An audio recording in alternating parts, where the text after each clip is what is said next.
Hi everyone, welcome back. Bex here today to share a small book haul of some books that I have been acquiring over the last 5 months since Christmas, really. I haven't been doing much book shopping, and I mean, to be fair, half of that time we've been in a global pandemic, so I haven't really been spending as much money as usual anyway, but I wanted to share these books with you now because I've just been holding on to them for so long. It's like, hey, it's gonna be a small book haul, that's fine. There's still some good stuff in here. The first 2 books I actually got around Christmas time, and then the other 4 I got for my birthday, which happened in April. Almost all of these books may be nonfiction, but this first one is sort of a different nonfiction book because it's a coffee table book, and that is Brilliant Maps for Curious Minds, 100 New Ways to See the World by Ian Wright, and the illustrations are done by Infographically. This is apparently a website, which I didn't know existed until I actually heard about this book. This is one of the books that goes back to Christmas time. I was actually debating getting this for my boyfriend, but then came up with something better for him. And he was looking for a couple extra ideas for me, so I sort of nudged him and said, you know, you should get this. Because he and I both really enjoyed just looking at maps, studying maps. It's fun for us. So I figured this would be a fun book for us to go through together, which we did do. I haven't read this, so to say, cover to cover, but we did spend a great deal of time just flipping through it and looking at the different infographics. I'll show you. For example, they have some fun ones, and then, so for fun ones, who drives on the wrong side of the road? So they highlight the countries that are ones that drive on the right versus the left, so that's kind of more of a fun map. And then they have stuff that is a little bit more serious, like where North Korea has embassies. So things like that. Like, there's a huge variation in here. Lots of fun. I'd say the only trouble is that some of the pages are fine because they break it up onto 2 different pages, but any of the ones that I just showed you where it's the full world map, the way the book is bound, it's really hard to see to the center of it, to actually see the little countries in there. That's my kind of only complaint about it. Not that this is a review, but since I basically already read this, I figured I might as well share. But if you're somebody who really likes maps, or you're looking for a gift for somebody that you know enjoys maps, this would be a really good option. We're now moving from some sort of fun nonfiction to much more serious nonfiction, and a lot bigger too. This book is chunky. It is These Truths by Jill Lepore. It is a history of the United States. And this one I saw on Kendra Winchester's channel. She was talking about how much she really enjoyed this. And I was intrigued because I haven't read like a full compendium of American history, and especially not one that kind of takes this angle. So Jill specifically wrote this 1-volume history of America starting in 1492 and working up to almost present day. I think it goes up to the 2016 election. She analyzes the history of America based on 3 ideas: political equality, natural rights, and the sovereignty of the people. And seeing if the nation and democracy itself actually delivers on those promises, my guess is it's not going to be as straightforward as you think. The back of the book also mentions that America was a nation born in contradiction. So this isn't going to necessarily be like a yay America kind of book, but I think that's important because we have to know about our history in order to be better people. Usually I'm not super attracted to big books anymore, but I had a gift card for Barnes & Noble and I just happened to be in there and I saw this and it's like, that's it, that's what I want. And although I will not be getting to this really anytime soon, it'll at least look good on my shelf until I do get to it. Now we're moving on to the 4 books that I got more recently for my birthday. My parents got me an Indigo gift card, so thanks to them I was able to get these 4. The first one that I got was Parkland, Birth of a Movement by Dave Cullen. This is about the shooting at Marjorie Stoneman Douglas High School, but it's not so much about the shooting, it's more about the students and the movement that came from that.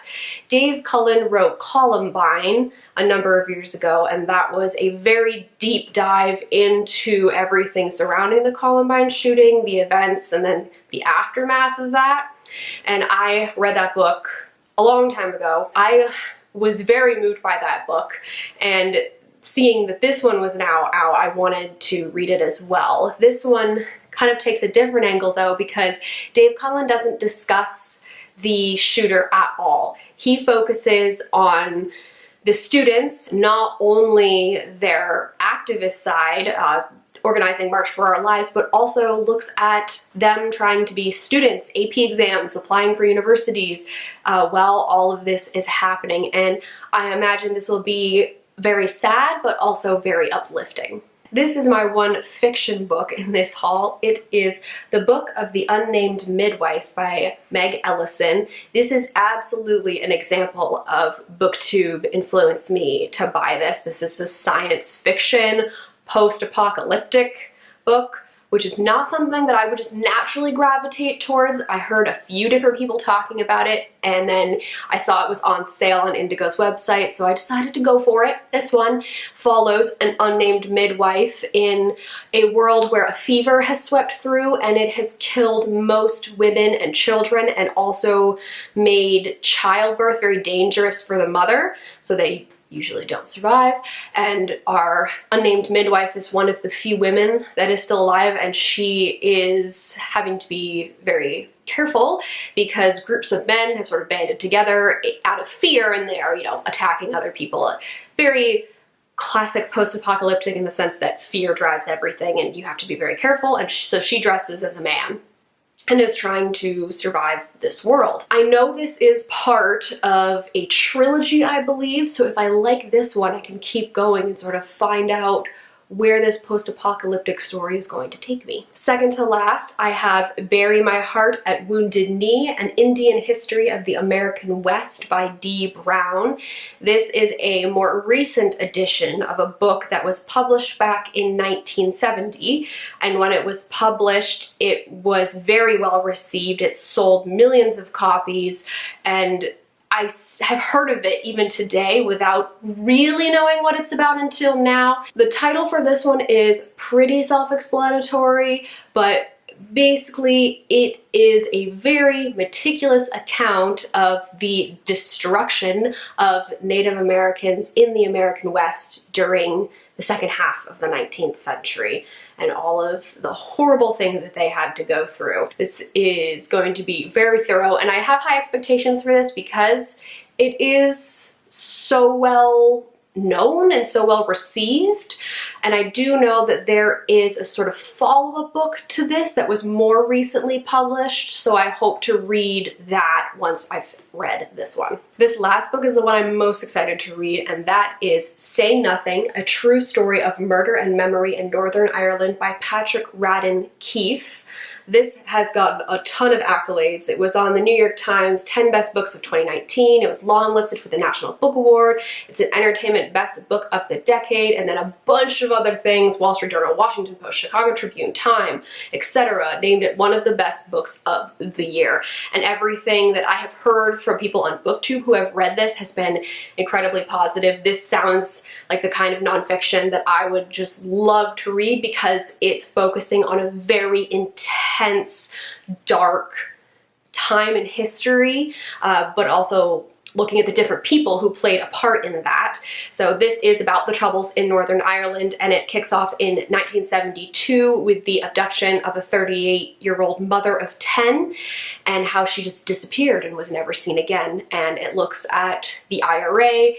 It's going to talk about some British soldiers as well, young people, like people in their teens who were taking part in building and placing bombs, just the craziness that is this period in history. And I do know a bit, but I feel like it's been a while since I've read it much, so my knowledge has definitely sort of slipped away.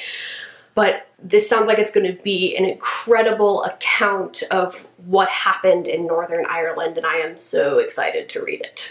Those are the 6 books I have acquired over the last 5 months. If you have read any of them, please let me know what you thought of those in the comments below. As always, all of our links are in the down bar, so you can check those out if you feel so inclined. Thank you guys very much for watching, and I'll see you later.